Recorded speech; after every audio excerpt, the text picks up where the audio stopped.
Well done, Anne. It's so very hard to speak when your heart is broken.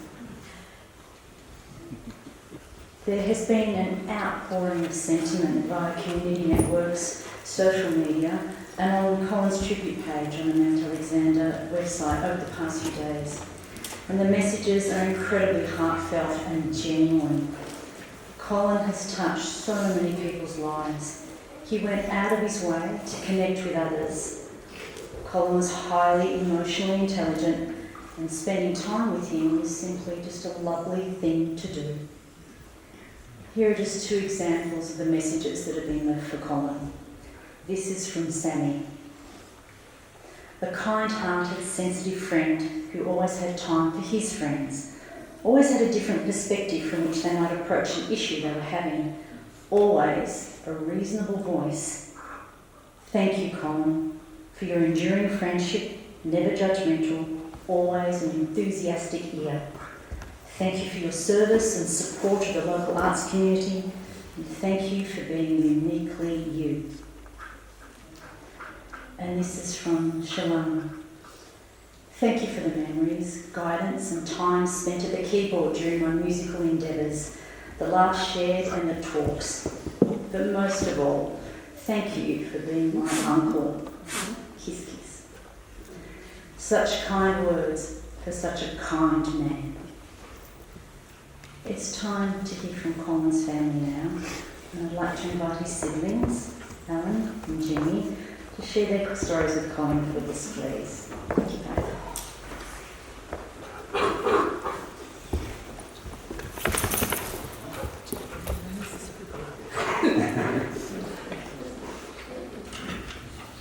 So, morning everybody. For those of you who don't know us, we're Colin's older brother and younger sister. I'm the brother. Neither of us is very comfortable with public speaking, but we felt it was important to say a few words on behalf of the family about the way we felt and still feel about our much loved brother and great friend Colin. We grew up in Castlemaine after our parents, Jack and Glory, moved here the best part of 70 years ago. I think I was about 5 years old, Colin was about 3, Gary was about 1, and Jeannie was not yet born.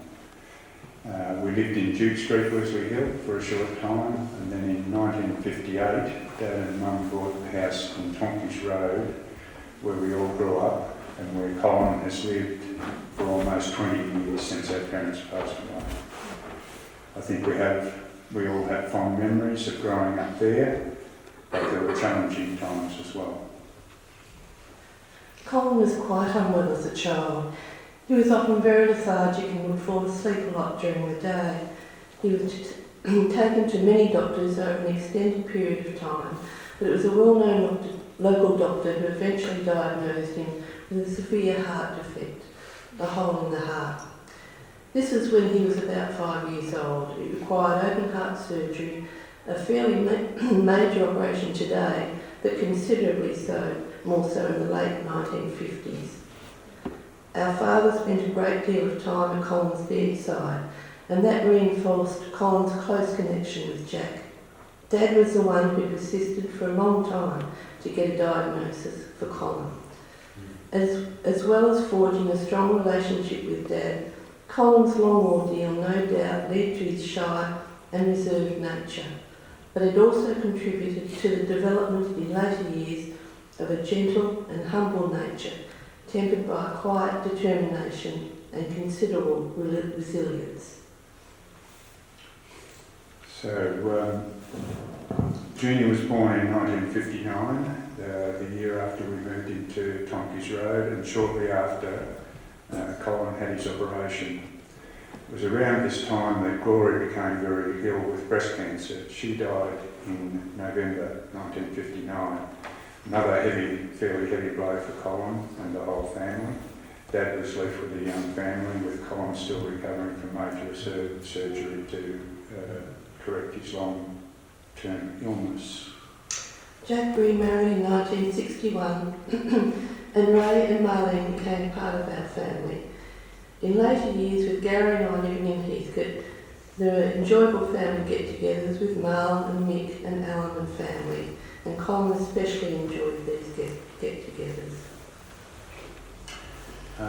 Everyone who knows Colin is well aware of his love for music, which went through several phases that I can recall, from earliest memories I have of Creed's Clearwater Revival, through the Doors, and eventually led to his devotion to Grateful Dead, of course, but lots in between. During the 1970s, we lived and worked in Melbourne for several years, and sometimes shared accommodation, most notably in South Yarra and Elwood. During that time, Brent, Tony and I, and others from time to time, were rock and roll wannabes in our spare time, and had bands while we were living in Melbourne. Colin was the technical advisor, sound recordist and roadie for most of those bands. When Colin moved back to Castlemaine and started his own family, he became involved in promoting local music, primarily through his work with Main FM. He also played in his own band at local venues. It is clear to us that Colin found his happy place here with his involvement with community, friends and music. Thank you to all of you who have helped make this happen. Thanks very much.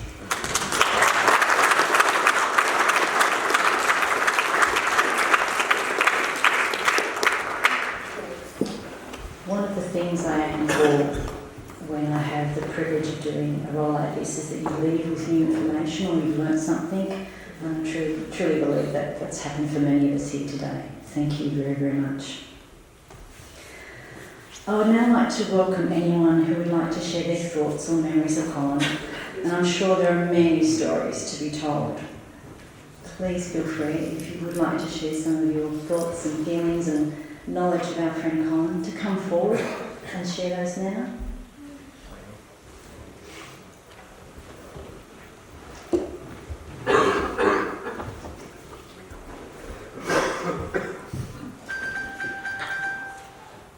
Well, that was exciting.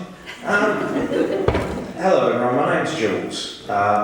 Colin was a very good friend of mine, and someone who, you can come up with all these, sorts of lovely linguistic terms and that sort of thing, but I just bloody adored the man. And I first met Colin probably nearly 10 years ago when I first started coming up to Castlemaine, where my friends Sam and Nicola moved up here. And I think the first meeting I had with him really set the tone for Colin truly being the funniest man to never tell a joke. And when I saw him, he came to the pub with Robbie Noakes, and we were already there. And Sam and a few others made a joke about Cole being Castlemaine's first and foremost Brian Cadd impersonator. And so we sat down, we started chatting, and I said to him, "So, Brian Cadd impersonator, how's that working out for you?" And he just went, "Well, no one's asked me to sing yet. It's a pretty good save-up."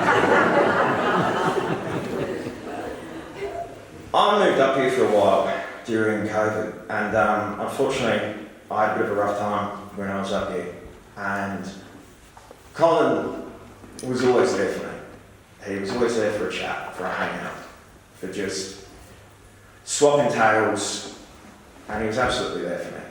And the thing that always sticks with me is one night I was at the bridge and he'd gone home, and when the bartender said to me, they said, "He always stays a little bit longer when you're there." And that's what I always think of Colin.